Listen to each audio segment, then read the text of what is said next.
What's up everyone, welcome to the channel. A lot of people watched Clemson get dominated by Duke and were surprised. Although I was surprised it was a blowout, I'm not shocked that Clemson lost. During the offseason, we heard that Cade Klubnik was going to be this amazing QB that led Clemson to the playoffs. And I was confused because Cade Klubnik played in 10 games last year. And there was no point where he looked good. He started in the Orange Bowl and played the entire game and looked terrible the entire game. He didn't look comfortable in the pocket. He was inaccurate. He made poor decisions. Nothing I saw from him led me to believe that he was going to be a good quarterback. And a lot of people, especially Clemson fans, kept saying that it was his first start and that it was because he was a freshman. And now fast forward to the 2023 season, and Cade Klubnik still looks like a deer in headlights. But quarterback isn't the only problem for Clemson. The O-line has had a lot of issues, especially in pass protection. The receivers haven't played well either. And then you have the issues on defense, which has slowly declined since Brent Venables left. Clemson's D-line looks really good, but their secondary is suspect. And if we're all being honest, if Clemson's defense wasn't as good as it was last year, Clemson was looking at an 8-4 season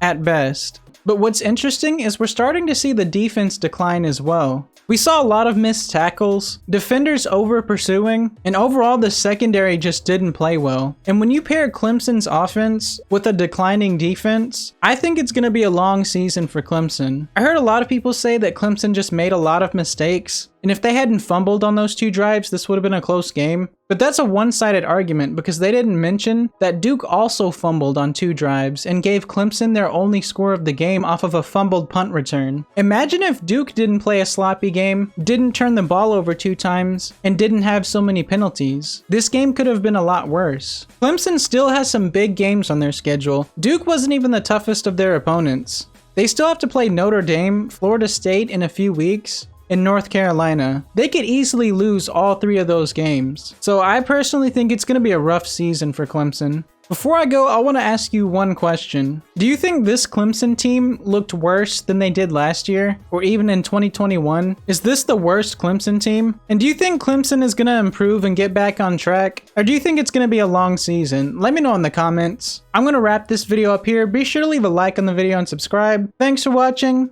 I'm out.